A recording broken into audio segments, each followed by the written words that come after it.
سيئات أعمالنا أشهد أن لا إله إلا الله وحده لا شريك له وأشهد أن محمدا عبده ورسوله وبعد. Terakhir, bahwa bid'ah yang kecil apabila dibiarkan maka akan menjadi besar. Dan sebelumnya kita bahas bahwa annan nasa lam yabtadi'u bid'atan qattu hatta taraku minas sunnati mithlaha. Setiap kali manusia melaksanakan satu bid'ah, maka setiap kali itulah akan kehilangan satu sunnah. Jadi tidak mungkin bid'ah dan sunnah berjalan beriring. Sunnah berkibar, di saat itu bid'ah juga berkibar. Tidak mungkin. Tidak mungkin.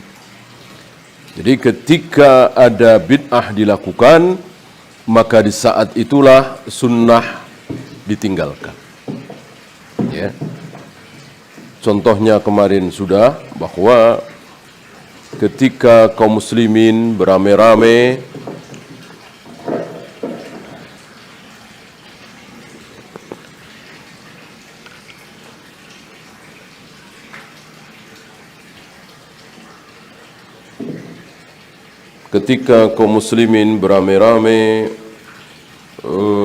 menyembelih dengan penyembelihan bid'ah, maka kala itu kaum muslimin sedikit sekali yang melaksanakan penyembelihan sunnah, yaitu kurban.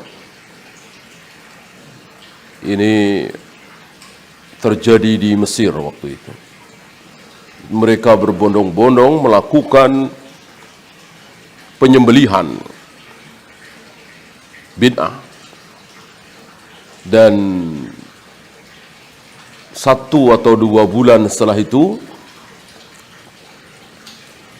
Idul Adha, sepi sekali, sedikit sekali yang menyembelih kurban. Ini salah satu contoh. Ya.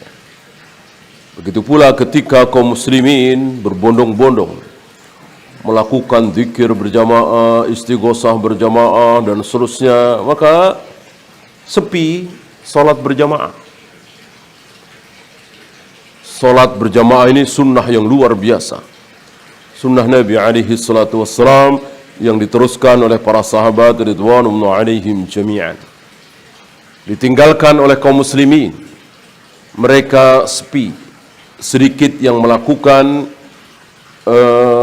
salat berjamaah. Sebaliknya, ketika zikir berjamaah, istighosah berjamaah, ramai mereka. Yang bid'ah gegap gempita, yang sunnah menjadi sepi. Ini waqi' terjadi di mana-mana. Ya. Kadang mereka sampai jam 12 malam. Bahkan ada yang sampai jam 1 malam. Luar biasa, meriah. Ribuan yang datang. Besoknya, salat subuh berjamaah, sepi. Sedikit sekali. Ini yang terjadi di mana-mana. Ya. Ya, kita lanjutkan. Yang ke-7, wahdhar sigharal muhdatsati minal umur. Hati-hati terhadap bid'ah-bid'ah yang kecil. Jangan meremehkan, cuman usolli, cuman nawaitu, cuman zikir berjamaah, cuman ini. Kenapa? Fa inna saghiral bid'i ya'udu hatta yasira kabiran. bid'ah yang kecil yang terus dilakukan, maka bid'ah itu menjadi besar.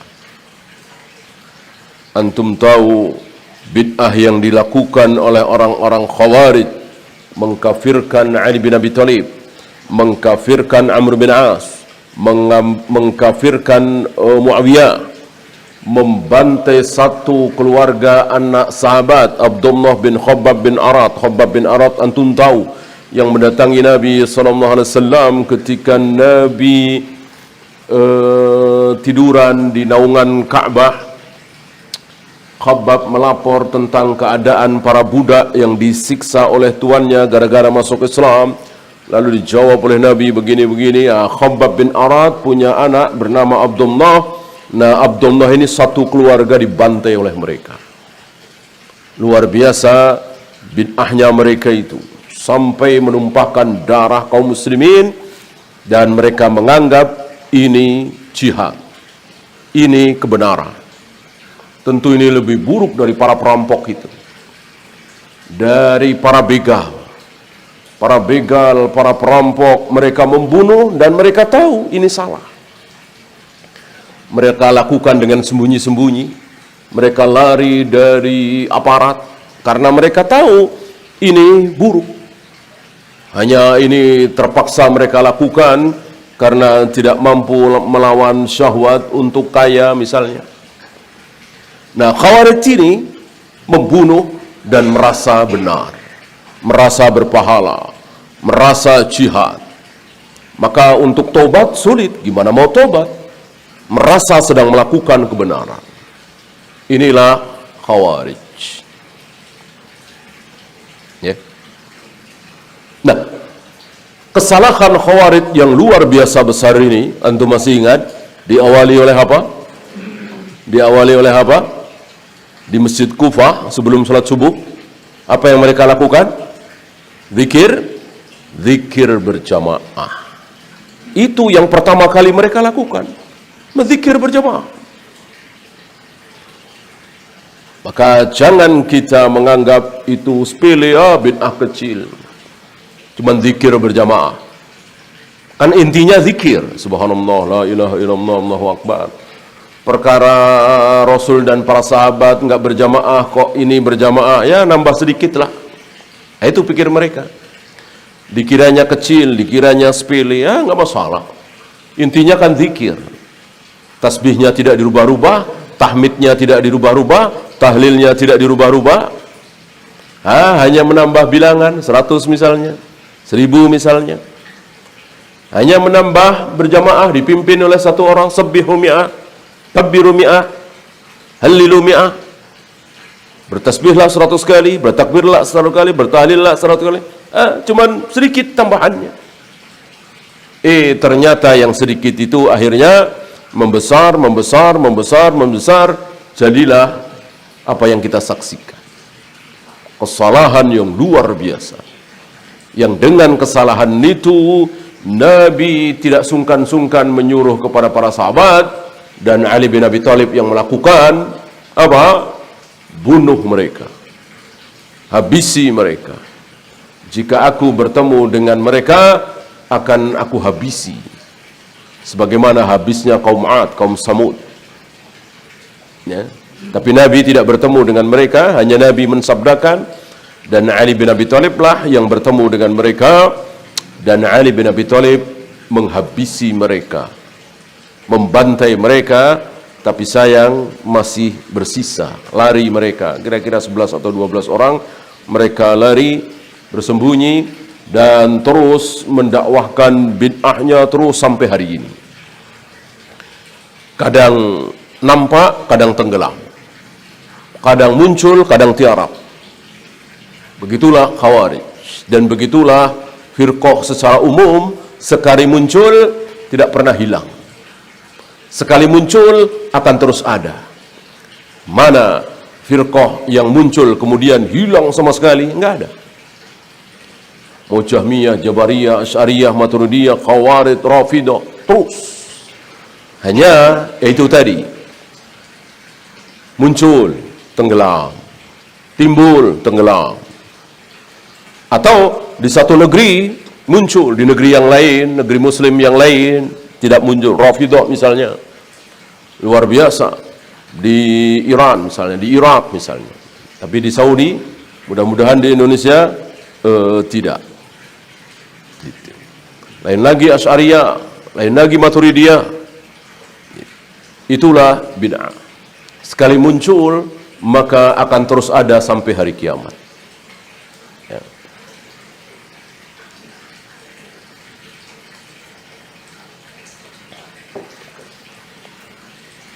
Tentu sama dengan ahlu sunnah.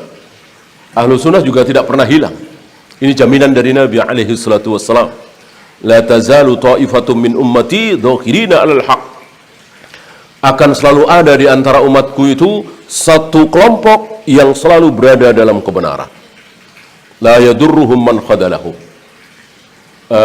Tidak akan memudaratkan mereka siapapun yang membenci mereka, yang tidak mau menolong mereka. Akan selalu ada. Cuman ya tadi, kadang banyak, kadang sedikit, kadang kuat di satu negeri, lemah di negeri yang lain. Seperti hari ini, ahlu sunnah tegak, kuat, jaya, didukung penguasa di Saudi misalnya, tapi tidak dengan di Indonesia, tidak dengan di Malaysia, Brunei dan seterusnya. Ya. Kalau ahlu sunnah sudah jelas, kan memang awal Islam itu ahlu sunnah. Salim bin Aid al-Hilali pernah mengumpamakan bahwa Islam itu adalah kain putih, putih bersih. Itulah Islam yang benar, itulah ahlu sunnah. Di zaman siapa? Di zaman tiga manusia. Di zaman tiga manusia. Siapa?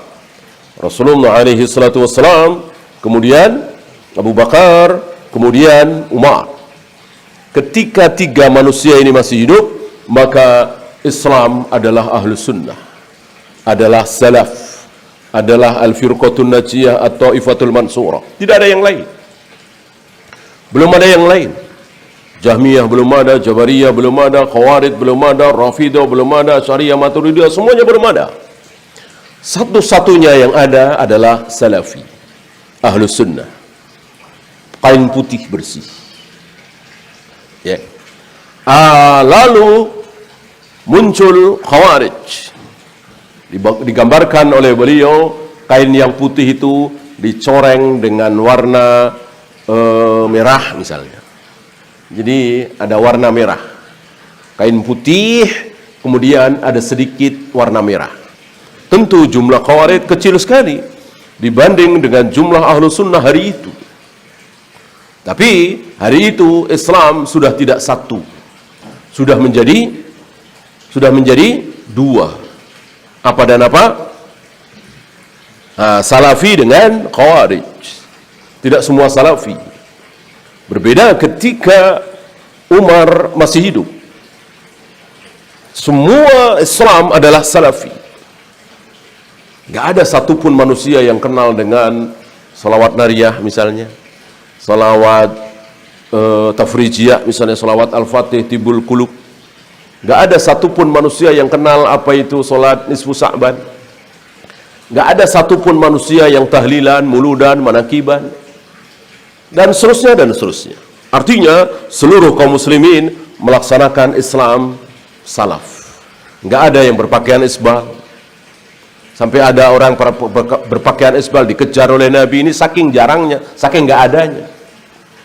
Kemudian Umar ketika menjelang sakaratul maut, usus sudah keluar dari perutnya, ada anak muda menjenguk beliau dengan pakaian isbal, ditegur oleh Umar karena nggak ada, gitu ya, nggak ada sholat renggang-renggang, nggak ada. Sholat ya rapat, bahu dengan bahu sebelah, mata kaki dengan mata kaki sebelah. Nalziku mangkibana bimangkibi sahibina wa qadamana bi qadami sahibina. Para sahabat mengatakan, ketika kami salat berjamaah, kami tempelkan pundak kami dengan pundak sebelah kami, qadam kami dengan qadam di sebelah kami. Tidak ada yang berbeda.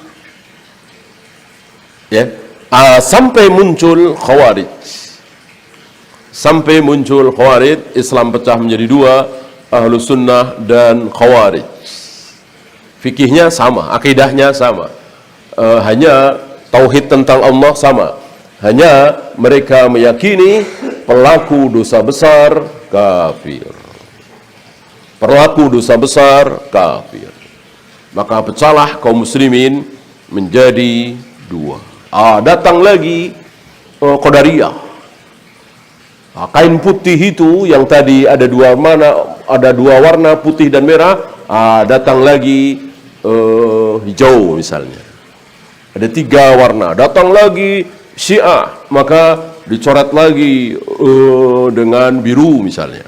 Datang lagi ada kelabu, ada hitam, ada akhirnya banyak warna, semua warna ada di situ. Ya merah, ya kuning, ya hijau, ya hitam, ya abu-abu. Putihnya masih ada apa tidak? Putihnya masih ada apa tidak? Masih. Tapi saking banyaknya warna, maka orang yang datang belakangan akan melihat bahwa kain ini terdiri dari berbagai macam warna. Ada yang biru, ada yang merah, ada yang hitam, ada yang abu-abu, ada yang putih. Mereka mengira bahwa warna putih sejajar dengan merah, dengan ungu, dengan abu-abu, dengan biru. Mereka tidak tahu bahwa sebetulnya kain itu warnanya dulunya cuman putih. Mereka tidak faham, tidak tahu. Begitulah hari ini sebagian kaum muslimin, sebagian peneliti, sebagian orang yang tentu tidak faham dengan manhaj salaf, bahwa Islam itu pecah. Ada yang Asy'ariyah, ada yang Maturidiyah, ada yang Jahmiyah, ada yang Jabariyah, ada Khawarij, ada yang Salafi, gitu kira-kira. Jadi dikiranya Salafi sebanding, sejajar dengan Jahmiyah, Jabariyah, Asy'ariyah, Maturidiyah, dan seterusnya. Ini kesalahan sebagian peneliti. Adapun Ahlus Sunnah, para a'immah yakin bahwa Salafi itu bukan kelompok, bukan pecahan. Emang Islam yang benar itulah masih tersisa. Islam yang dicontohkan oleh Rasul dan para sahabat masih tersisa hari ini. Yang mana? Yang diajarkan oleh tokoh-tokohnya hari ini seperti Syekh Albani, Syekh bin Baz, Syekh Utsaimin, Syekh Masyhur Hasan Salman, Syekh Ali Hasan, Syekh Musa Nasr, Syekh Abdul Razak, dan lain-lain. Yang mereka anggap sama dengan yang lain. Padahal itu Islam yang asli. Gimana nggak asli? Bentar-bentar, gimana Rasul dan para sahabat? Gimana Rasul dan para sahabat? Gimana Rasul? Seperti itu. Dan mereka saling menasehati, saling mengingatkan. Ada yang tergelincir dikit, buru-buru ditolong, buru-buru diingatkan. Misalnya ketika ada yang tergelincir, mereka salah faham, dikiranya membuat sutroh-sutroh dalam masjid itu sunnah. Karena memang ketika kita sholat sendiri atau sholat sunat, sunnah pakai sutroh. Maka mereka bikin sutroh pakai kayu, ditulis ini sutroh dan seterusnya pakai hadisnya. Buru-buru diingatkan, apa iya ini dilakukan oleh Rasul dan para sahabat? Begitulah manhaj salaf. Apa iya ini dilakukan oleh Rasul dan para sahabat? Begitulah manhaj salaf. Jadi bentar-bentar diingatkan, bentar-bentar diingatkan. Apakah ini yang sesuai dengan Rasul dan para sahabat apa tidak? Begitulah manhaj salaf. Beda dengan mereka di luar manhaj salaf. Ini dalam rangka agama. Kecuali bikin kayu untuk bermain musik, untuk maksiat. Ini kan untuk sholat. Ya pasti baik. Nggak usah lihat Rasul dan para sahabat. Ya kan? Begitu melihat ada zikir yang belum pernah ada sebelumnya, nggak apa-apa. Zikir kan, namanya juga zikir. Mana ada zikir buruk? Yang dibaca juga ayat-ayat Allah, sabda-sabda Nabi, kalimat-kalimat thayyibah, apa salahnya? Udah nggak usah lihat Rasul dan para sahabat gimana. Kalau Rasul hidup juga pasti beliau senang. Umatnya apa istilahnya? Kreatif. Ya, insya Allah beliau senang, bangga umatnya pada kreatif. Beliau bangga. Alhamdulillah umatku kreatif, ya. Aku nggak ajarkan salat nisfu Sa'ban, mereka pada salat nisfu Sa'ban. Bagus. Ya, dikiranya Rasul akan begitu, ya. Mereka lupa Nabi marah mengatakan iyyakum wa muhdatsatil umur fa inna kulla muhdatsatin bid'ah wa kullu bid'atin dalalah wa kullu dalalatin finnar. Hati-hati kalian terhadap perkara ibadah yang baru yang tidak pernah kami contohkan. Karena semua ibadah yang tidak pernah aku contohkan namanya bid'ah, semua bid'ah sesat, semua yang sesat terancam neraka. Mereka lupa atau mungkin nggak tahu atau pura-pura lupa dengan sabda Nabi sallallahu alaihi wasallam ancaman seperti itu. Qul in kuntum tuhibbunallaha fattabi'uni. Sekira mereka mestinya hafal ayat ini. Masyhur sekali ayat ini. Jika kalian mengaku cinta kepada Allah, ikuti aku, ikuti Rasulullah. Kalau Rasulullah nggak kenal selawat nariyah, kok kau umatnya menggubah selawat nariyah, ya berarti mengikuti siapa? Tentu bukan mengikuti Rasulullah sallallahu alaihi wasallam. Rasulullah dan para sahabat nggak kenal itu selawat nariyah. Bagaimana hari ini ada kaum muslimin mengaku Islam, pengikut Nabi sallallahu alaihi wasallam, menggubah selawat sendiri, selawat nariyah, dan isinya pun luar biasa, penuh dengan kebatilan. Ya, mereka mengatakan ini kan salawat. Nah, maka kita yang memperingatkan mereka, hati-hati, jauhi, jangan pakai salawat nariyah, langsung dituduh anti salawat, benci salawat, tidak cinta kepada Nabi SAW, dan begitu seterusnya. Padahal kita cinta kepada salawat, kita cinta kepada Nabi, tapi salawat yang dicontohkan oleh Nabi SAW bukan salawat yang tidak pernah dikenal oleh Rasul dan para sahabat.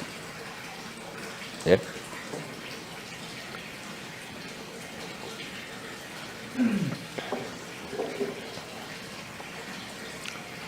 Kemudian ketika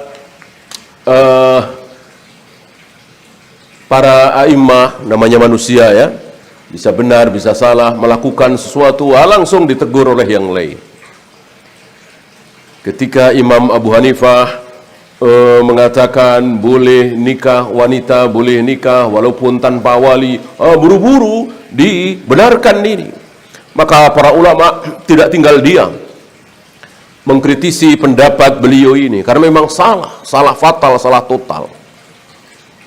Karena jelas Nabi mengatakan man nakaha bi ghairi waliyin wa syahidai adlin, barang siapa wanita yang nikah tanpa saksi, tanpa wali dan tanpa dua saksi, fanikahuha batilun, fanikahuha batilun, fanikahuha batil. Nikahnya batal, nikahnya batal, nikahnya batal. Dikemanakan sabda Nabi alaihi salatu wassalam kalau kita masih berpegang dengan ucapan Abu Hanifah bahwa wanita boleh nikah tanpa wali, dan begitu seterusnya. Mereka saling menasihati, saling mengingatkan. Bahkan ketika menasihati, mengingatkan, tidak jarang dengan bahasa yang keras, dengan bahasa yang seolah kurang sopan. Demi apa? Demi agar umat selamat. Jangan mengikuti bahkan sekedar khabar bahwa Nabi Musa yang bertemu dengan Khidir dalam surat Al-Kahfi itu bukan Nabi Musa Bani Israel, Nabi Musa yang lain. Itu kan pernah diucapkan oleh seorang ulama tabi'in. Mendengar ini Ibnu Abbas langsung tegas teriak, kadzaba'atumullah, kadzaba'atumullah, dusta itu musuh Allah itu, dusta itu musuh Allah itu. Keras sekali bahasanya, padahal ulama ahlu sunnah dari kalangan tabi'in, tapi salah ucap, salah omong, langsung ditegur, langsung dengan bahasa yang keras agar kaum muslimin selamat.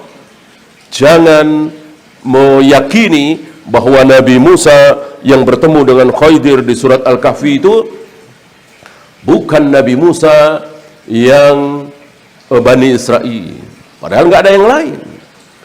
Nabi Musa adalah Nabi Musa Bani Israel, nggak ada nama lain. Ya.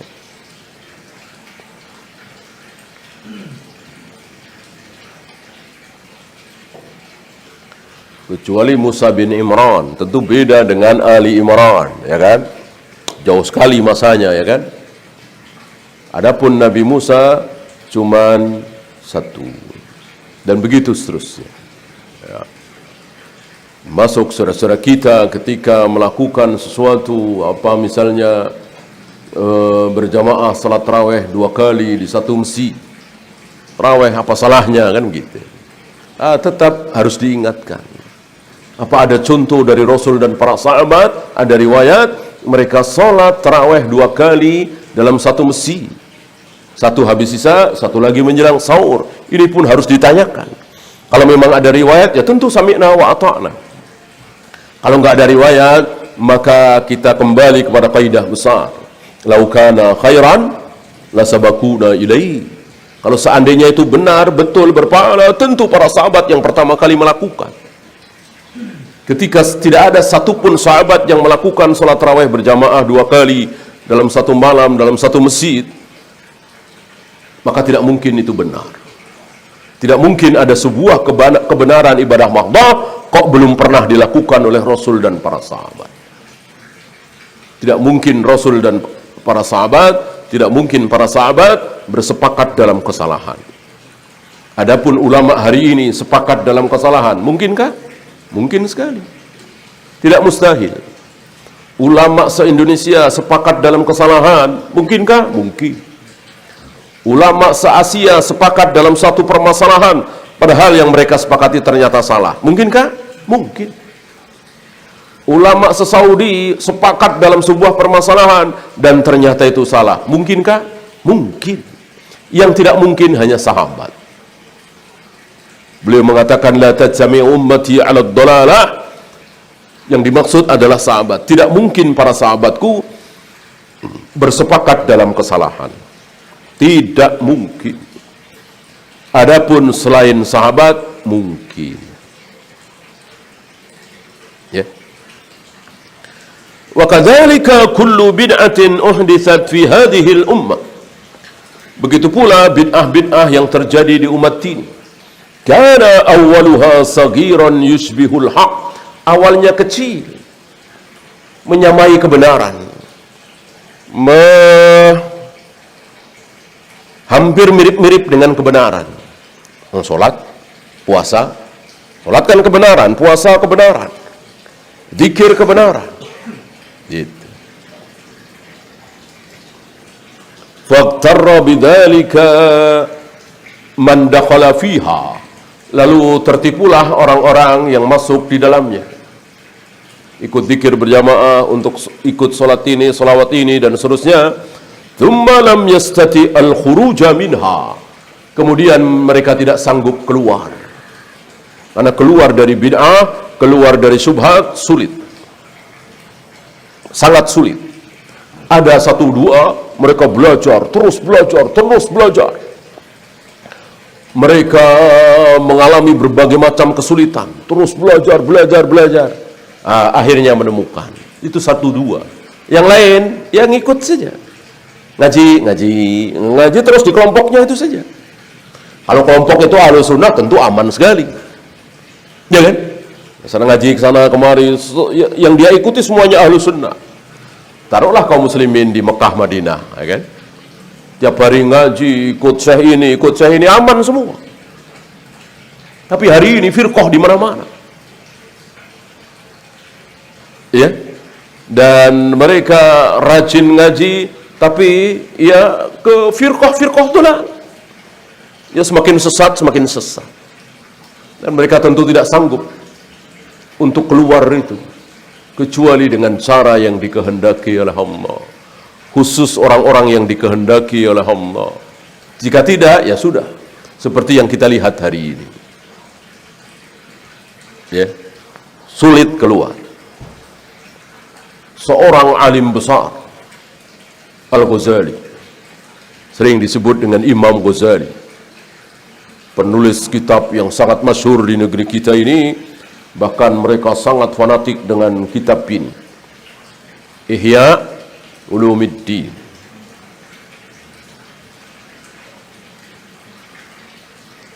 Kena syubhat, belajar filsafat, ilmu kalam. Lalu beliau sadar bahwa filsafat itu keliru, batil, salah, bukan mendatangkan kebenaran tapi mendatangkan keburukan. Maka beliau berusaha keluar dari ilmu filsafat itu, tapi tidak sanggup, tidak 100% keluar dari filsafat.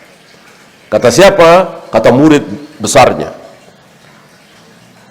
Abu Bakar Ibnul Arabi, ya, yang mempunyai kitab Ulumul Quran. Beliau mengatakan, guru kami Al-Ghazali ingin keluar dari ilmu filsafat tapi tidak sanggup. Begitulah bid'ah. Karena sudah masuknya terlalu dalam, maka keluar sulit. Sebagian merasa sudah keluar dari haroki, hizbi, merasa sudah rujuk ke manhaj salaf. Tapi dia di hizbi puluhan tahun, lalu baru taubat ke salaf mungkin 3 tahun 4 tahun, merasa sudah aman, merasa sudah terbebas dari syubhat hizbi. Lalu dia ceramah ke sana kemari, dakwah ke sana kemari, keluar hizbinya. Yang faham salaf betul-betul dari awal faham, yang enggak faham. Itu terjadi di mana-mana. Ya. Mestinya dia bakar dulu syubhatnya, hancurkan dulu syubhatnya. Dia harus duduk di majelis ilmu mungkin belasan tahun pula, puluhan tahun pula. Cuman 3 tahun, 4 tahun tidak cukup. Kadang-kadang keluar syubhatnya. Itu yang terjadi.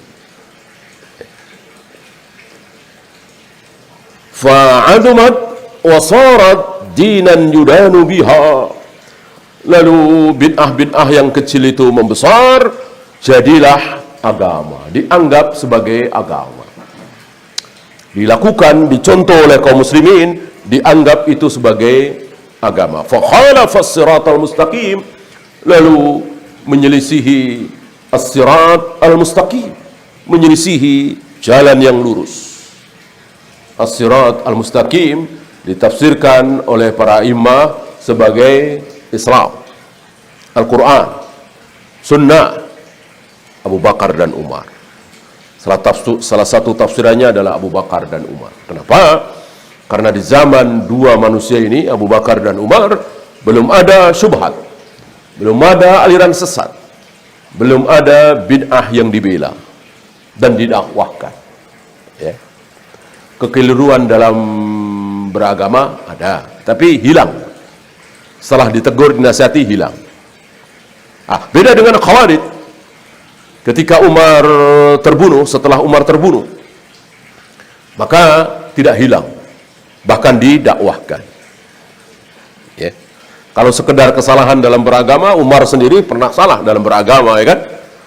Masa nggak sholat subuh gara-gara junub? Bersama dengan Ammar bin Yasir melakukan kesalahan pula, guling-guling di pasir, dua-duanya kan salah, tapi habis itu hilang. Tidak diteruskan, tidak dibela, tidak didakwahkan.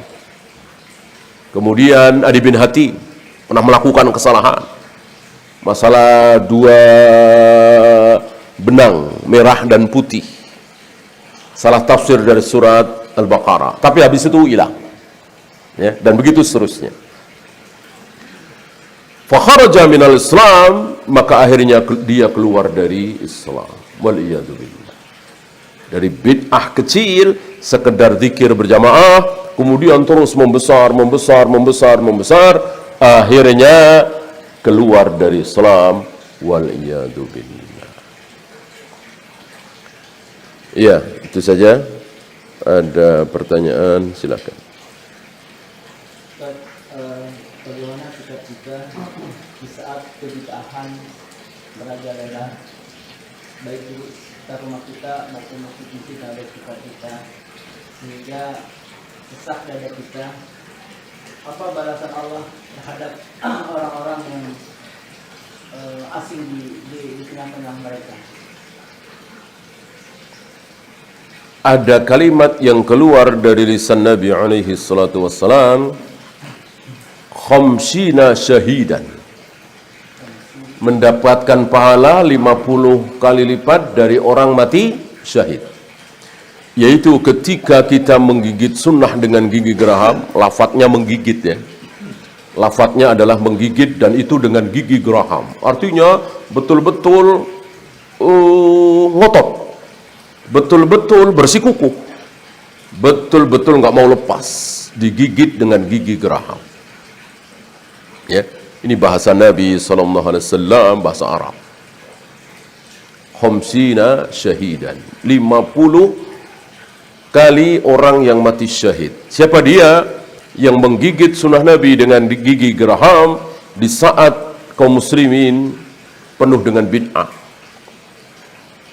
betul-betul berada di jalan salaf, di saat kaum muslimin bergelimang dalam Khawarij, Jahmiyah, Jabariyah, Syariah, Maturidiyah dan seterusnya.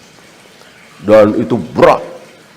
Saking beratnya Nabi mengatakan, mentamsilkan seperti menggenggam bara api. Tentu panas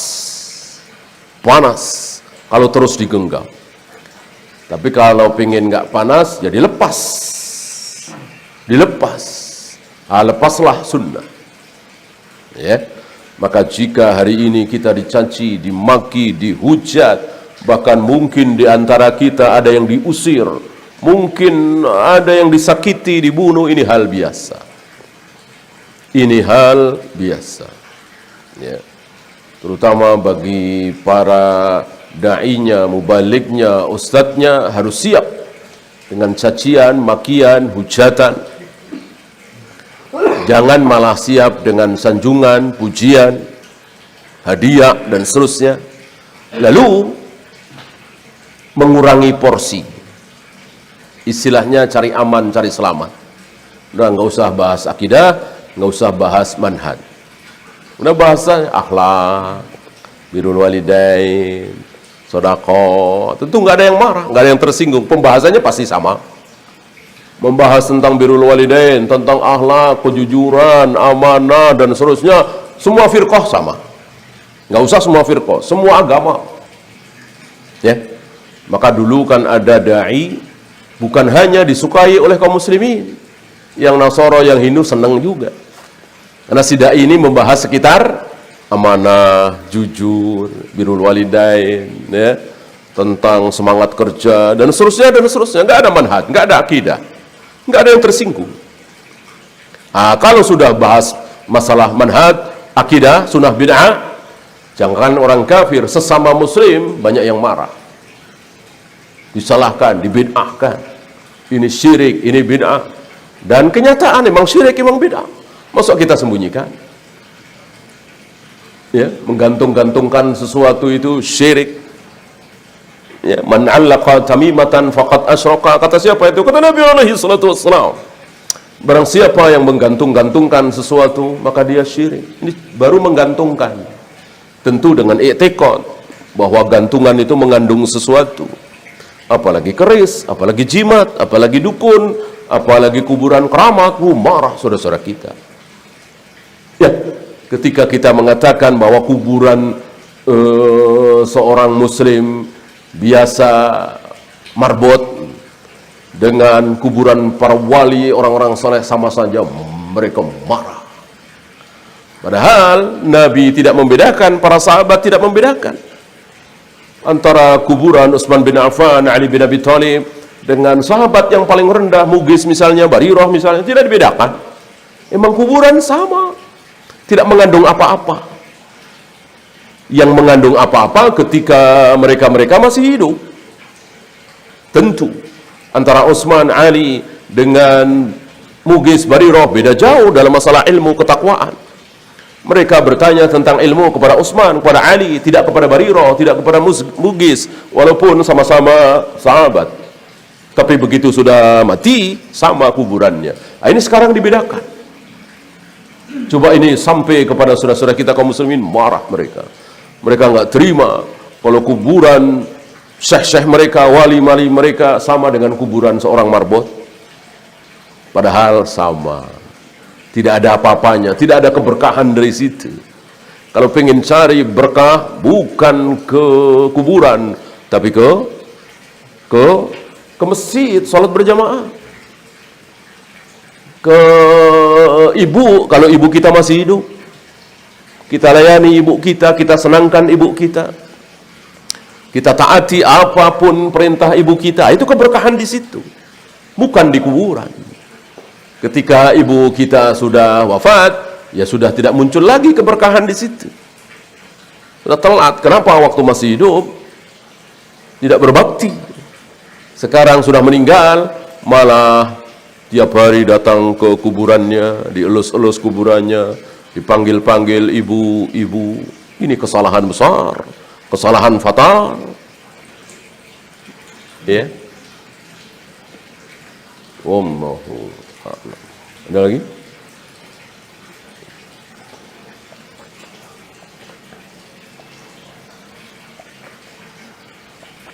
Kalau pokok jaminan Islam itu keluar Islam maksudnya dalam badan hukum pasti. Iya.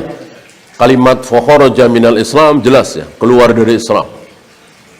Keluar dari Islam. Jelas apanya? Perbuatannya. Orangnya nanti dulu. Ya. Walaupun ucapannya jelas-jelas kufur, babi halal, zina halal, salat 5 waktu tidak wajib, ini jelas ucapan kufur.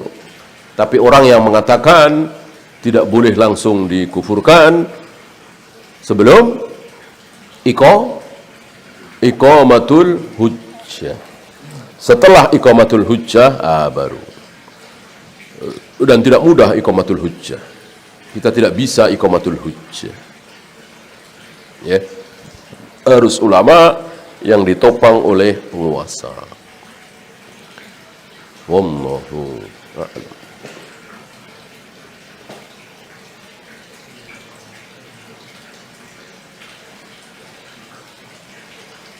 Ada lagi? Kalau tidak ada, kita akhiri.